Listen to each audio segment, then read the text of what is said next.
Join us WrestleMania weekend for the Internet Darlings Live event featuring your favorite wrestling YouTubers. The link is in the description. Hey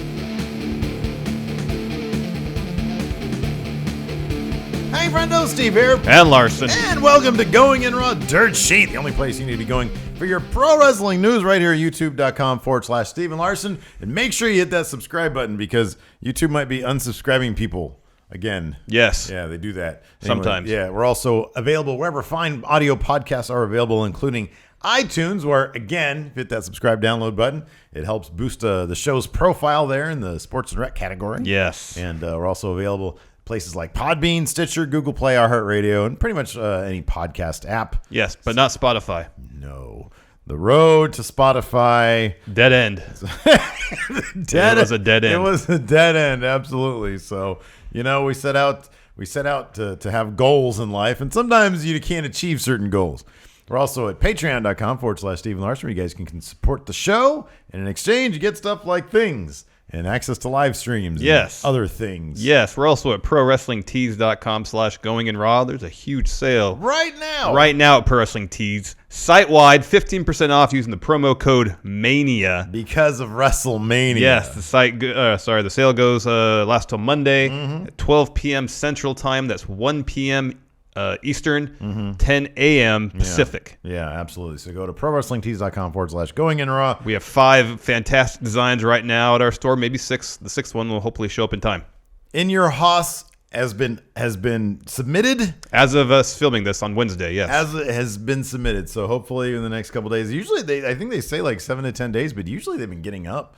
Like when I've been submitting them, it's been like 48 hours and they're up. So hopefully by the time this goes up, it'll be available. Hopefully. So as I said, we're shooting this on Wednesday because Thursday, tomorrow, when we usually shoot Dirt Sheet, we're going to be traveling to Orlando for WrestleMania. We're going to be on a plane and then in a car and then we'll be on a plane and we're going to be on an airport, on a plane, in an airport, on a plane, in a car, and then our final destination. I'm hyped. Me too. I'm very excited. It should be a lot of fun. Mm-hmm. But we're not here to talk about how much fun we're going to have at WrestleMania, Steve. Sure we are. No, we're not. That was for our predictions episode, which you already did. Oh, yeah. And you can watch now. It's on our channel as we speak. Right, we're here to talk about the news. And there is some interesting news that popped up throughout the first half of this week. And also keep in mind, we're shooting this before the Wrestling Observer newsletter drops, which is where everybody gets their news from. So if there's some big news in there, that's why it's we might have to shoot a video on Friday. We'll see. Yeah. Potentially the most interesting bit of news that came about this week was news about a John Cena heel turn. Now, we have gotten bits and pieces of information about a possible John Cena heel turn that was planned at some point. Mm-hmm. But now with this new interview with former WWE writer Kevin Eck on the PW Torch livecast, it seems like everything's kind of falling into place. We can start to form some sort of narrative about how and when, what was going on behind a potential John Cena heel turn at some point in 2012. Let's start with the latest bit of news. As I said, Kevin Eck appeared on PW Torch livecast, and he suggested there were plans in place to turn John Cena heel in 2012. Apparently, both Cena and Vince agreed to said heel turn, only for Vince to pretty suddenly change his mind. And I believe during this interview, it was suggested that a merchandising deal with Kmart might have potentially put a stop. Very lucrative merchandising deal. To the heel turn. And Eck mentioned that Sheamus was in line to replace Cena as WWE's top babyface. Now, Kevin Eck appeared on the same show, PW Torch livecast, last year, and seemed to talk about something kind of something on the similar vein, a similar subject. Yeah, he was advocating for CM Punk to be top babyface. Yeah, he was talking about a discussion that was happening backstage about a successor to Cena, and he was advocating for CM Punk, saying, as he quote from his appearance on a PW Torch livecast, and I, Kevin Eck, spoke up and I said the coolest guy we have on our roster is CM Punk, and maybe he could be that being the successor of John Cena. Interestingly enough, Triple H was in that meeting, and he weighed in immediately and said, Punk can't be the guy that goes out, and it's just not in him. Meaning, doing all the extracurricular Good Morning stuff. America, The Daily Show, what have you, stuff like that. Yes, and I according just say The Daily Show because Seth Rollins was on it. Yeah, and according to Eck, they all eventually came to some sort of consensus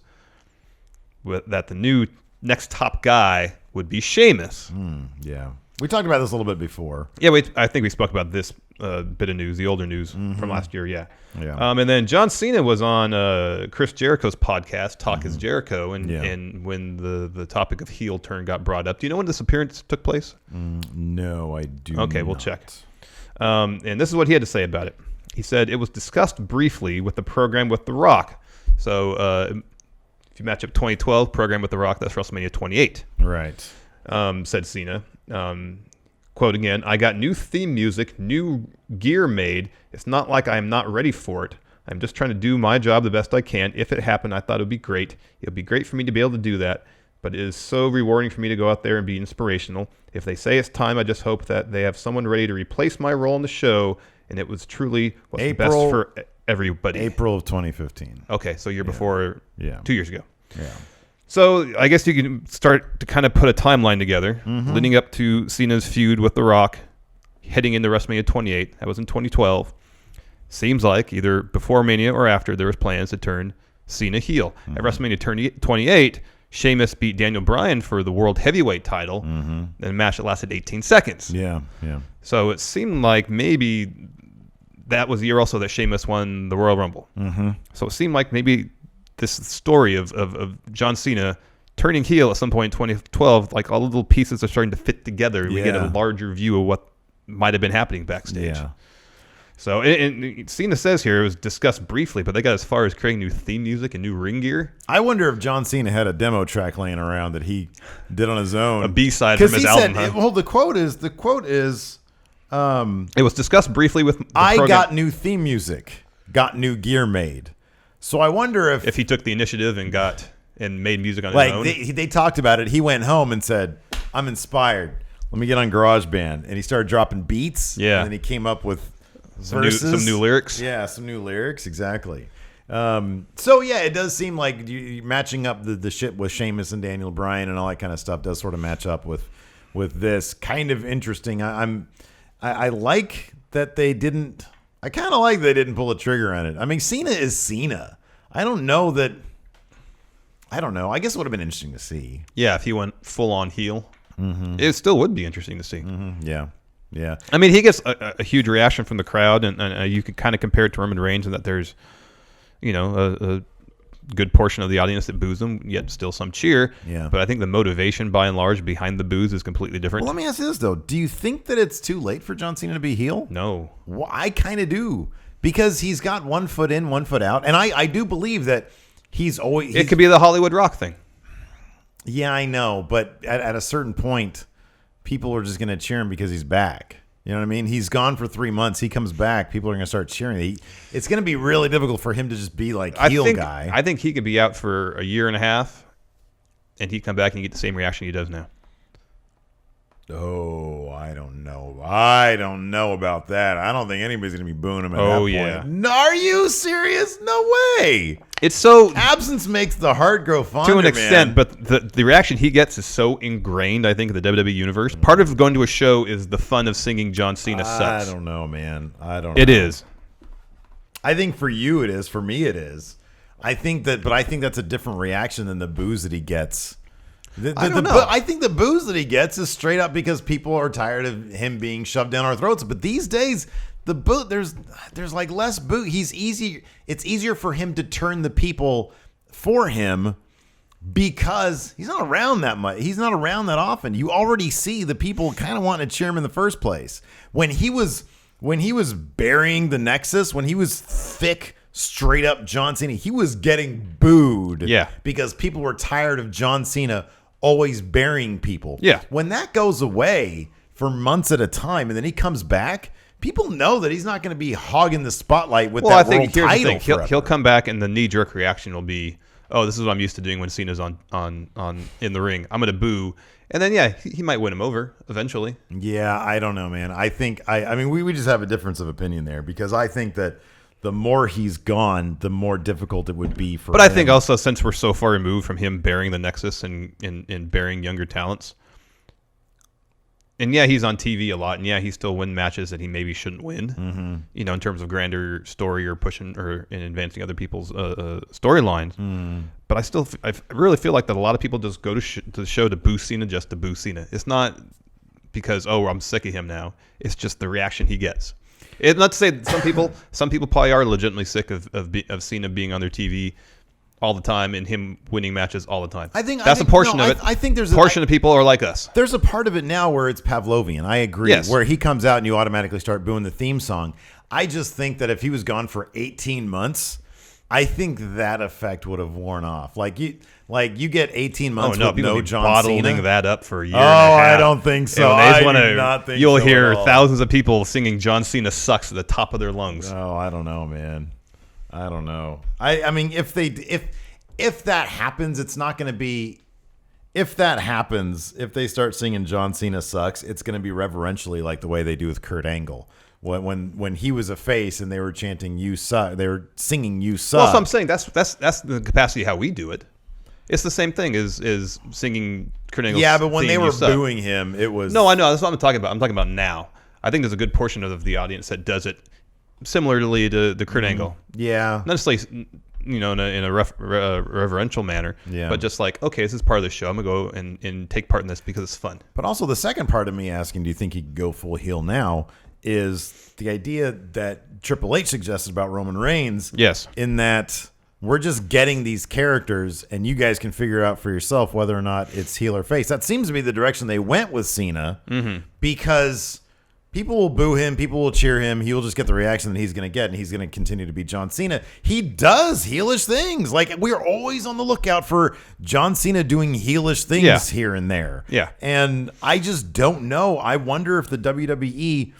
for characters like that, it just seems to be like with Cena and now Roman Reigns, it seems to be like they're past being like, we know these guys sell merchandise, so why are we going to fuck with that when we can take the tact of, well, 70% of the people are booing him, he's already a heel. What more do you want us to do? And on top of that, I don't know if the Roman Reigns, if what he did during his promo the other night was creative direction or his own initiative, but he was coming off as arrogant heelish. Yeah. And I wonder if they're going to continue to play that sort of, I don't know if that's creative indecision or if that's simply let him go out there and, I mean, we'll give him direction, but we're not going to, it's funny. People think that he's being forced on us, and to a degree, he totally is because he's winning all these matches. And he's main eventing or closes out in pretty much and how many Raw, exactly? How many Raws, and it's infuriating. Yeah. But at the same time, I don't know.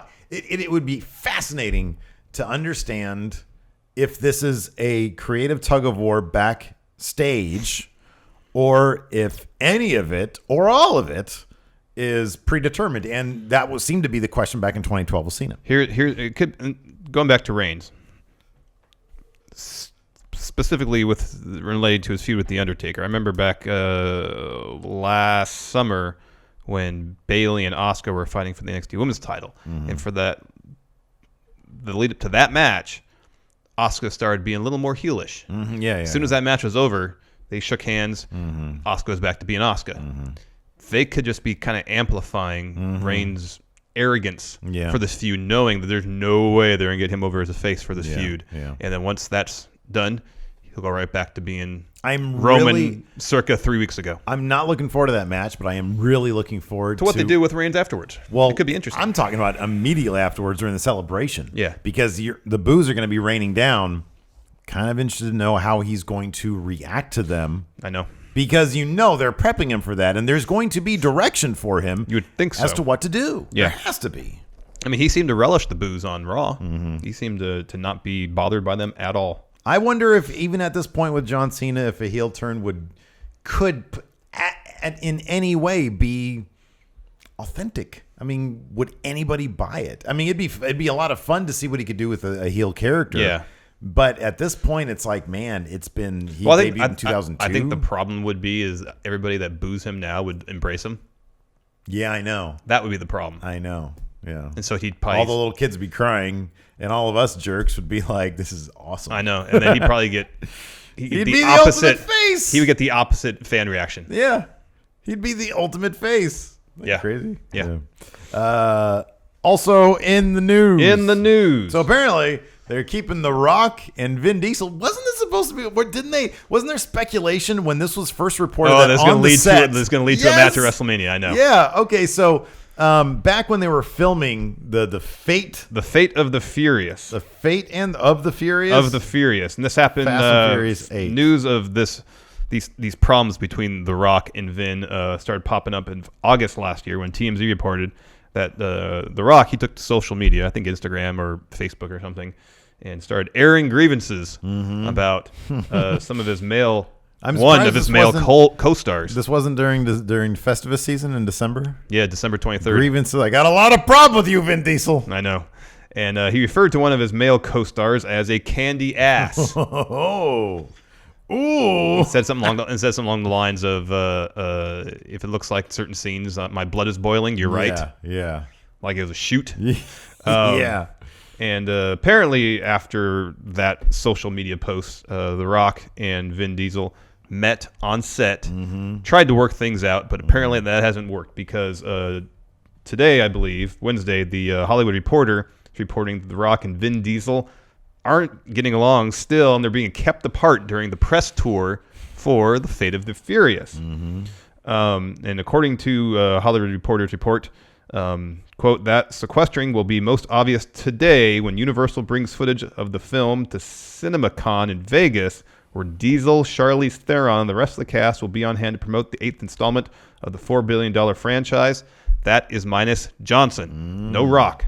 But The Rock was at CinemaCon just 12 hours earlier to promote Baywatch. Yeah, which looks hilarious. So, I mean, according to this report, he's going back to resume shooting Ballers in Miami. Yeah, and I'm sure he'll be at WrestleMania. I would imagine so, yeah. Yeah, so I don't know. Evidently this was not to promote a match between these two. No, this is legitimate beef. Yeah, I'm siding with The Rock on this. Okay. I'm siding with The Rock. I'm on Team Rock. I'm on Team Bring It. Who are you on Team on? Yeah, sure. Yeah, Team Bring It? Yeah. Okay, not Team Diesel. Not Team Riddick. I mean, I really don't care. Yeah. But for the sake of this discussion, sure, Team Rock. Sure. It kind of calls into question what will happen with if they do a 9th installment of the Fast and Furious franchise. Vin Diesel is one of the producers of the movie. He's not going anywhere. Yeah, true. I doubt The Rock's going anywhere because he is, the most well-paid movie star in the world. Partially because of his appearances in the Fast and Furious movies.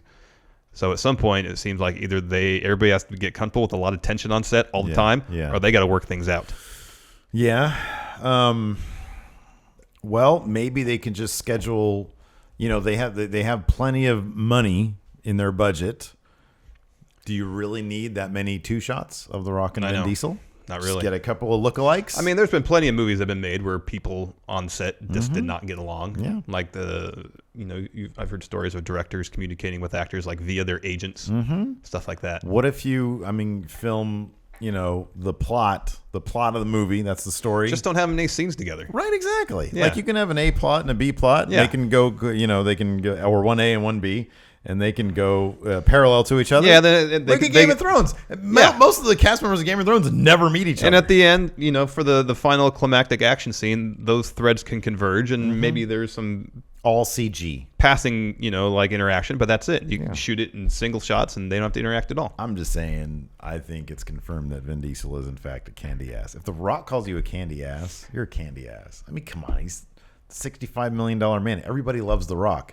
Everybody love Vin Diesel? Apparently, according to the TMZ report, Groot. The cast and crew on The Fate of the Furious were a little upset that The Rock went public with this beef so soon to the conclusion of filming. Well, you know what? There are a bunch of candy asses also, according to Team Bring It. What do you think about that? They're a bunch of candy asses? No, confirmed? I told you, I don't confirmed care. Here on I don't Sheet. care about Really? The Rock and Vin Diesel's beef. Who do you think they're behind? Who do you think Charlize Theron prefers? The Rock. I or doubt Vin she Diesel? cares either. Really? I think she does. I think she's Team Bring It. Who else is in that crappy franchise? Paul Walker. He wasn't the last one. Oh man. What? What'd I say? Michelle Rodriguez is in it. Oh, I like her. She's Team Bring It for sure. Yeah, absolutely. Probably. I don't know. Get that from? All this drama, I know it kind of all drama, everything, Larson. It somewhat relates to wrestling, but all drama, everything. What's really our next story? All gone, everything. Yeah. Apparently, Eva Marie might be done. Apparently, is done with the WWE. Wrestling Inc. issued a report Monday, which seems to indicate that Eva Marie is finished with the wrestling business. No more Eva Marie. According to Wrestling Inc., their sources have informed them that WWE doesn't plan on re-signing Eva Marie once her contract expires. Oh, no. She was suspended August of last year, Yeah. and we haven't seen her since. No, we have not. She's been in some movies. Apparently, according to this report, she has started a fashion line, and based on her social media accounts, that has been her sole focus. She has dyed her hair black. And the only thing is, in her social media accounts, it does say that she is a WWE superstar. However, that's the only mention of anything WWE That was related. just on one of them, though. I think it was just on the Instagram account. Okay. Something Yeah. tells me her Instagram is the big, So she dyed her hair black. She talks a lot about her movies, which I have no idea what movies these are that she's in. Nor do I. About the clothes she's making. The clothes she's making.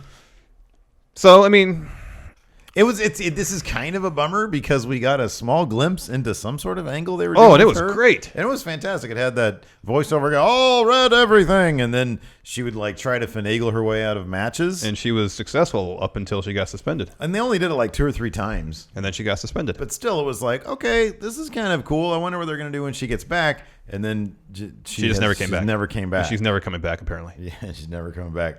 I wonder, like, I do think this was worth the WWE's investment. I mean, she was on all the Total Divas. All the Total Divas. Yeah. I mean, I guess those. But are you going to watch that show to see Eva Marie? No. She's not a draw.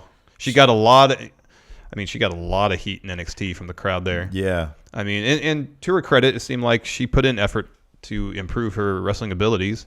And based on Total Divas, she seemed to be invested in her character, the one that appeared on SmackDown. Mm-hmm. Yeah. And I believe she brought some ideas to the table for that character as well.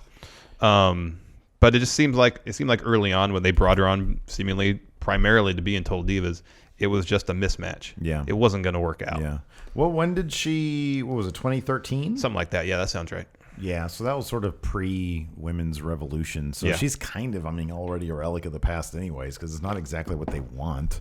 Especially if your heart's not in all the way. Yeah. And it's like, if you're using the WWE as a springboard to sort of do other things, that's totally fine. Yeah. Like, 4 years at a job is totally fine. Like, they did what they wanted her to do. Because didn't they pull her from training to do Total Divas? I think so, yeah. Okay. Whose fault is that? I know. And so, I don't know how much she was making. It was probably pretty change though. Yeah. So good luck to Eva Marie. Yes. Something tells me we'll see her again in some like cameo fashion. I don't know. I was kind of hoping she'd show up for the SmackDown women's title match. I know that'd been funny. Yeah. But yeah. Finally, in our news section, Paige and Alberto Del Rio, they're getting married. Apparently, that's supposed to happen today, Wednesday. As of us shooting this, it hasn't happened yet that we're aware of. Mm-hmm. I don't really care, but there because they get me. Who cares? But I mean, kind of. This was sort of. I don't know if this was discovered or not, but there was an Instagram post from Alberto Del Rio where he talks about. So there was 2 things. There was Paige had sort of a response of sorts. Yeah, she posted a lengthy message on Twitter. Mm-hmm. The link will be in the description if you want to see it. I included it here on our notes if you want to take a look at it. Yeah. Where she talked about how she felt about the leak happening, which was really bad. Yeah. She said, she says, it was my mistake and I'll always take responsibility. But the one thing that was the hardest was thinking, quote, my husband is going to leave me. My family will disown me, but I'm blessed beyond words to have a family and a husband that stuck by me because they knew who I am. They know I'm not a bad person. And they held my hands through hell. And she said also later on, I had days where I wanted to physically harm myself, not only for what millions were telling me, but because my family and my husband were suffering the same fate from the internet because of my mistake. Mm-hmm. So, it seems like she was getting a lot of cyberbullying, essentially. Oh, well, yeah. I mean, it was pretty easy to see that. And then Alberto Del Rio, he took a bit more of an aggressive tact on Instagram, posting a picture of him and Paige at some sort of Disney place where Paige was threatening to punch Elsa from Frozen. And in the comment, in the description or the caption caption on the picture, yes. Alberto says, it doesn't matter and a lot of this is kind of in broken written English, so I'm going to not clown him for that. But it says, it doesn't matter how many times you try to break us. It's not going to happen. We were harassed by a company. We still are, because you don't fool me, motherfuckers. I know you were trying to destroy us. Destroy my baby. She's better, stronger than all of you pieces of shit. We are getting married Wednesday. Have a nice day and go F yourselves, haters. I mean, it's not really subtle right there, saying that we were harassed by a company and we still are. Do you think he's talking about the WWE, or do you think he's just talking about like we're harassed on the internet? Well, I mean, I would think if he's speaking about being harassed on the internet, he would have said being harassed on the internet. I know, me too. So I'm wondering if there is some sort of underlying, like, I wonder if the WWE had something to do with this leak, which I would be really, Yeah, I would really doubt that. No, it didn't happen. I know. If the WWE, but he's kind of saying that. I don't think it necessarily has to reference the leak per se. I think it does reference. Obviously, it's referencing the reports that they tried to break him up before he left and before she got suspended, all that stuff when she was recuperating from neck injury. It could be reference to the reports that they didn't want to pay for a neck injury. It could be maybe they're getting in the way of her ability to rehab. No, I get that. There's a lot of other things that I would think could constitute harassment in his mind that doesn't involve the leak at all. I know, but the timing of this? Yeah, I don't know. Like, I would, look, this is just absolutely pure speculation. But the timing of this, him saying this, we just went through this thing, and this thing was very specifically Paige's leak. Yeah. And he says, we were harassed by a company. We still are, because you don't fool me, motherfuckers. I know you was trying to destroy us, destroy my baby. WWE could have contacted Paige regarding the leak and just try to get information about it. Maybe, they weren't delicate about it. I don't know. Yeah, I have no idea. But yeah, anyways. WWE didn't leak anything. Again. Didn't happen. It would be interesting. Yeah, they're not going to leak a picture of the NXT title with Brad Maddox all over it. No. Again, this just further is just more. It's going to be interesting when Paige does come back to WWE, assuming that happens. Yes. So, yeah. Anyways, we got some questions we're going to answer. We do. Then we're going to hop on a plane and go to WrestleMania. Well, right? that's tomorrow. Immediately following these questions. All right, sure. We'll just show up at the airport and see if we can get on the plane. Sounds good. Okay, first from Mean Mark Callis Memorial Champion James Stevens. Hey, friendos, first-time patron here. How would you book the SmackDown main event scene for the summer? He sees Bray retaining, but is more powerful than ever. AJ beats and gains the respect of Shane and is trusted in defeating Bray for the title. He accomplishes this at SummerSlam only for the 2017 Money in the Bank winner, Baron Corbin to cash in immediately and win the title because Baron Corbin. Thanks, guys. Thank you for your support. Yes, thank you very much. James Stevens, appreciate that. If they said book from now till SummerSlam, I would say Bray retains the WWE title. But even if he doesn't, I would still like. I wouldn't put him regardless in who wins at Mania. With AJ, I want Bray and Orton to continue on until this SummerSlam. feud's going to continue after Mania. Yeah, I think that'd be great. I don't know if it's going to continue to SummerSlam, but it's going to continue for a while. SummerSlam is only 4 months away. 4 months away. That's not a lot of time. It isn't, but it is. That's a third of the year. Yeah. AJ definitely beats Shane, but AJ moves over to Raw. AJ beats Shane, brutalizes him, is fired, goes to SmackDown, or is traded at first from Sami Zayn. Here's something to ponder. Barring a draft, say when this Bray-Orton feud ends, say Bray comes out on top, has the belt. Who does Bray fight next? Who else is in line for a title shot that's on the top of the card in SmackDown? It's just Dean. Yeah. Well, in terms of faces. Well, that's the thing. When AJ leaves, we're gonna need like kind of a reshuffling of the deck. That's a swap that's gonna need a face to come over to SmackDown. Oh yeah, like you need that. Like, are they gonna ship Sami Zayn to SmackDown and put him straight in the main event? I could see that. He's the dude. I'm telling you, he's the inverse of Bray. He can I know. Immediately. And Sami Zayn versus Bray. Have we ever seen that? No, I don't think we've seen that before. No, it could be interesting. Shit. Yeah. All right, you said Bray retains at Mania in that scenario. Your booking scenario? Oh, I'd say no. My booking scenario would be either one. I would say, let's say Orton retains. They take it. You mean wins? Orton wins. Yeah, he gets the belt. They take it all the way to SummerSlam. In the meantime, AJ is traded to Raw. Sami Zayn has 4 months to acclimate to the SmackDown roster. When Bray and Orton have their blow off at SummerSlam, Sami then hops into a thing with Bray Wyatt and the WWE title because he's going to get it back at SummerSlam. All right, I'm going to do something different. Okay. AJ Styles has been advertised for, and I know card subject to change. That does not matter. AJ Marketing Styles, has no idea what Vince wants. I don't think that's 100% true. AJ Styles has been advertised for SmackDown shows throughout the month of May. Yeah. So it seems like based on that, I'm assuming he's going to stay in SmackDown until the draft. That's my supposition as I present this dream booking scenario. Okay. So Orton beats Bray at Mania. What's the next? Money in the Bank's June. Yes. AJ wins Money in the Bank. Okay. He's a Money in the Bank briefcase holder as a SmackDown wrestler, but is then drafted to Raw in the draft in July. Mm-hmm. Oh, man, that's made this way more convoluted than it needs to be. Quite a bit. I think Baron Corbin's winning Money in the Bank anyways. As the Intercontinental title holder? Yeah. Okay. Yeah, I do. I think he's winning Money in the Bank, and I think he's going to cash in on... Oh, here's my scenario. Sorry. So AJ gets drafted to Raw, has a match against... Finn Balor. Brock Lesnar at SummerSlam for the Universal title. Oh, wins I like it. That. That's good. Takes the Money in the Bank briefcase, cashes it in, wins the WWE title at SummerSlam. Yeah, okay. After the Orton Bray Wyatt match. Okay. So AJ has both belts. Oh, I love it. Who doesn't want that? I know. Book that one. Can that be in our thumb? AJ both belts. AJ has all the belts. Yeah. Going in Raw pre-cum champion Giovanni Lugo. Haven't had a question read in a while. Hopefully you guys can get this one. Yeah, it's your day, Giovanni. Done. Here we go. Which brand do you think is building up the best matches for Mania? And which brand do you think will have the better matches at Mania? Too sweet to me and a slightly firm handshake for Larson. Well, I think the match with the best... SmackDown's going to have best matches. Raw might have the best match. SmackDown will have more better matches. Probably.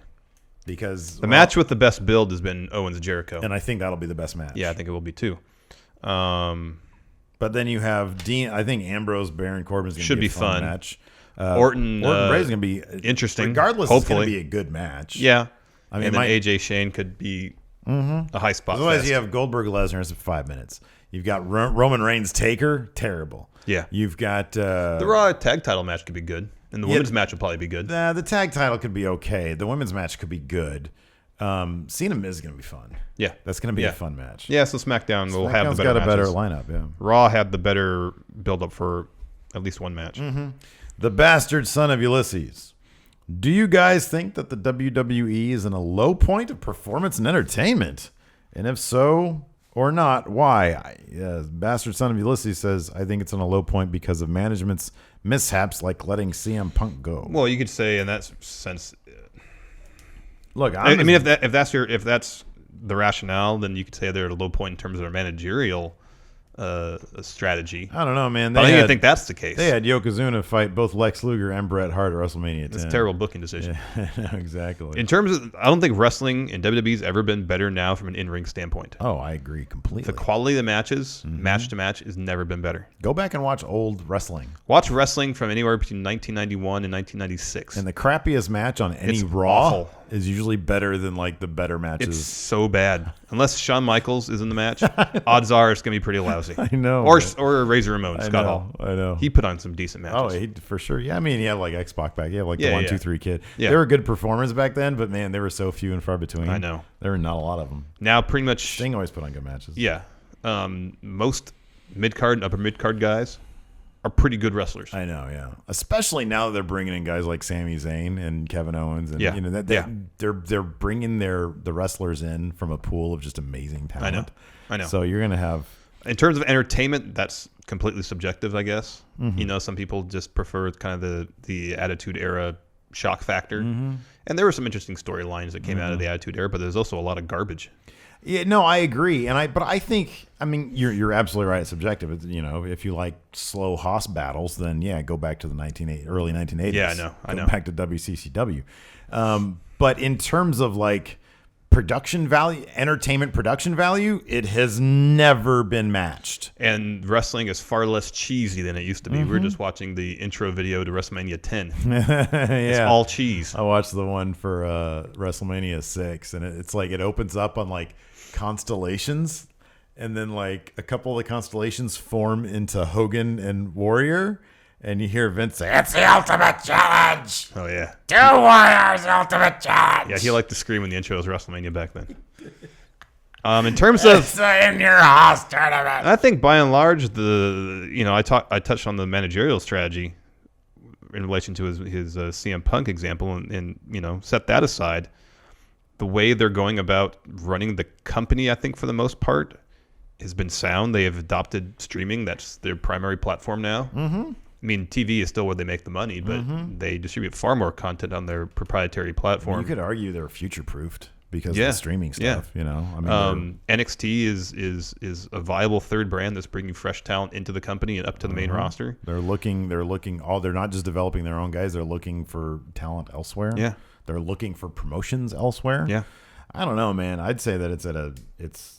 I mean, yeah, you could say things like, forcing Roman Reigns in our throat. I get that. Yeah. But that's sort of one drop in a pool that's otherwise, I don't know, pretty good. Slam bang. It's like, you can't. I know, as sort of the smart fans or whatever you want to call us, we want our cake and we want to eat it too. We want it to be. We want all the crazy awesome matches that they have in New Japan.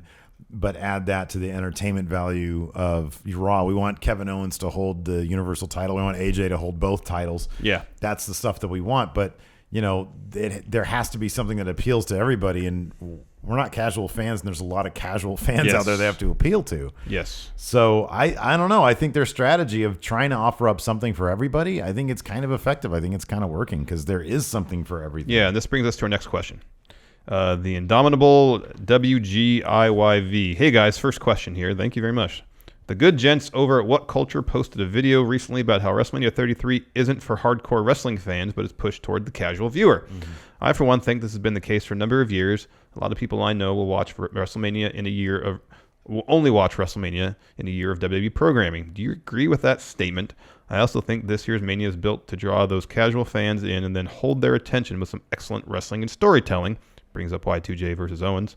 How do you think the next year of WWE content will fare compared to 2016, 2017? Yeah, WrestleMania is the huge spectacle to bring in as many eyeballs as possible. It's meant to be a celebration of the entertainment portion. Sports entertainment, exactly. And that's why we didn't get AJ Finn. That's why... That's why Owens Jericho isn't for the Universal title. Right. That's why Kevin Owens, Sami Zayn their blow off was like at what? Payback or Battleground or something like that. Yeah, something like that. And so, I mean, last year we had Triple H versus Dean Ambrose, which was a fantastic match. We had that at Roadblock. A network special. Yeah, network special. So people ask, after Wrestle Kingdom, well, does WWE do they want to top Wrestle Kingdom at WrestleMania? No, that's not their goal. We can have Kevin Owens versus Seth Rollins in a 4.5-star match on Raw. We can get that any day of the week, and then you can go back and watch it on the network a month later, or you can watch it on Hulu or DVR it or whatever, and you can go back and watch it.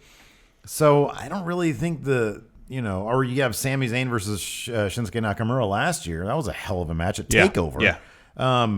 It seems pretty obvious their strategy is they bring in the huge name part-timers to bring in the casual viewers, put them in at least one, if not two, major positions on the card. Right. And then at WrestleMania this year, by and large, they fill out the rest of the card with really intriguing matches. Yeah. Owens Jericho, is brought up here in this question. That's going to be a really good match with a really well-told story. The best told story leading up to WrestleMania, it was Kevin Owens Jericho.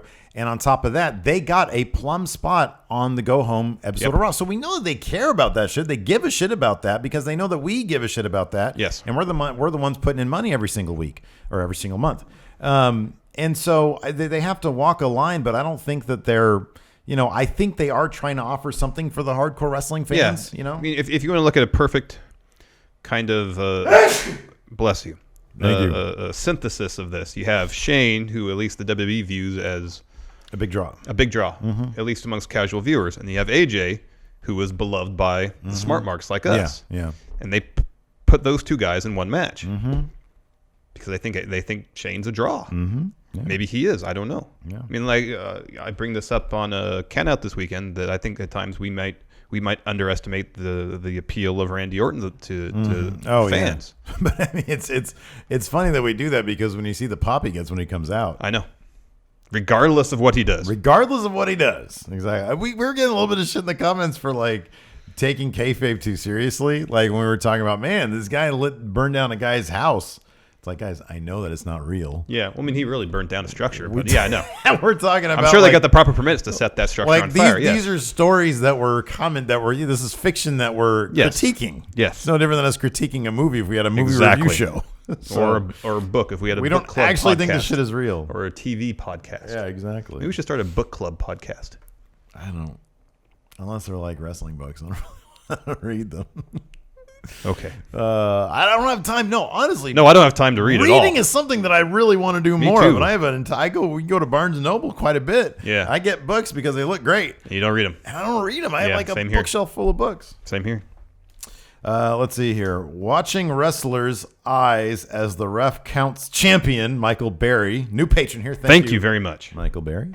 I had a question that WWE just answered for me via their Twitter. So my backup question is, if you could choose any wrestling YouTuber to join Going in Raw as the third host, who would you choose? Does Dan count as a wrestling YouTuber?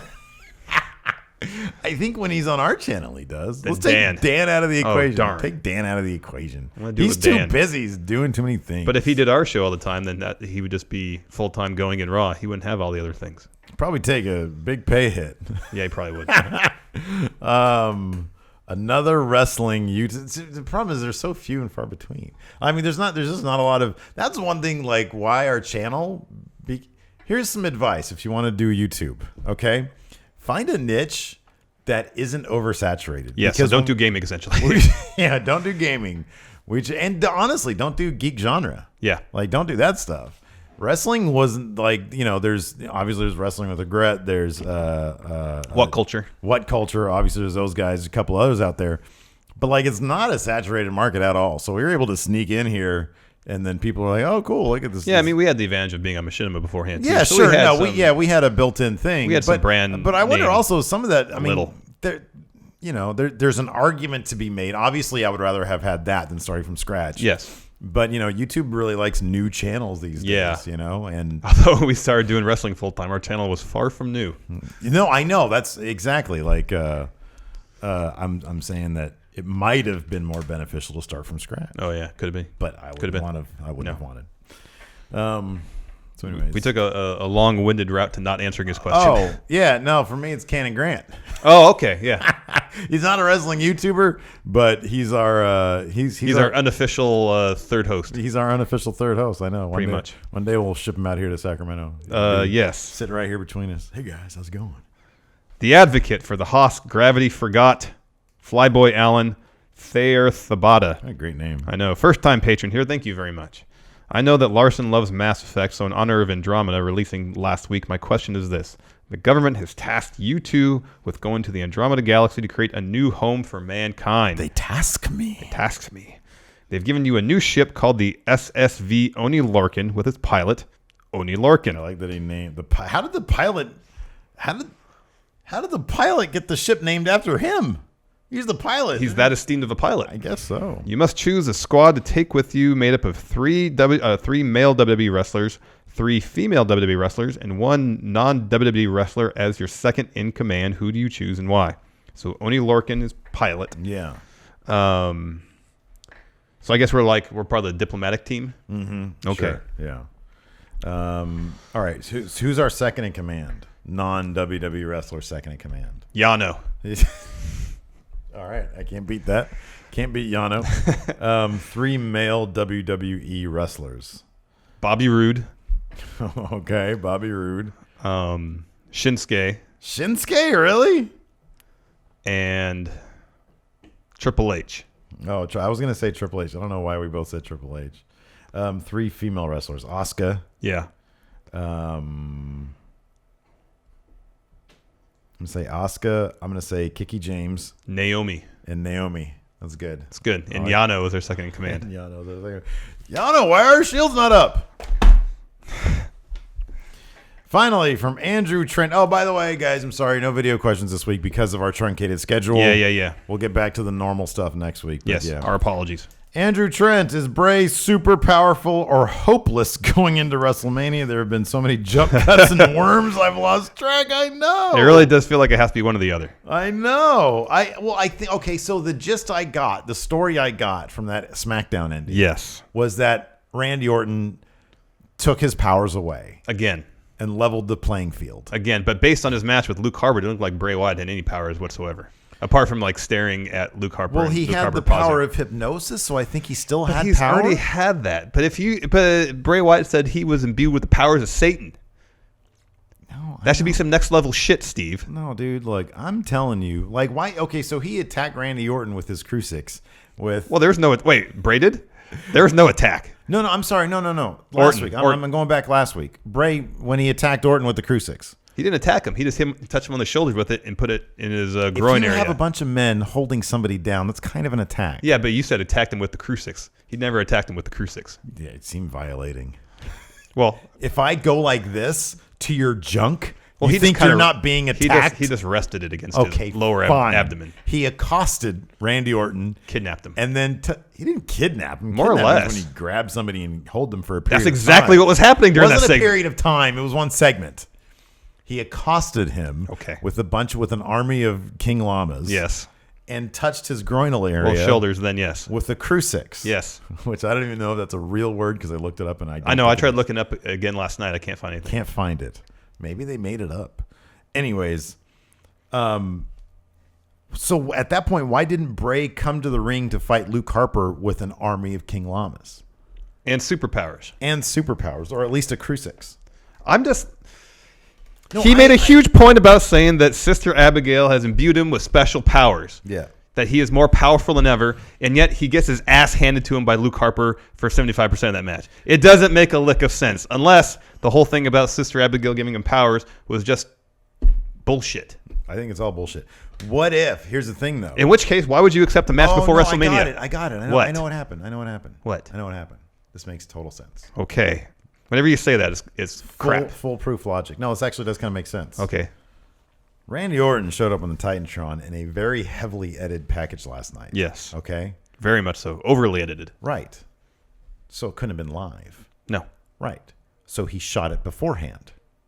Right? Mm-hmm. Oh, before the match. Before the match. Oh, I understand now. So as he digs the crucifix into the ground, at that point in real time, Bray's powers were taken away, which explains why he got into the ring with Luke Harper. Actually makes sense. Took him on, had no powers, and Luke Harper took pity on his fallen former leader, and that was the stare down.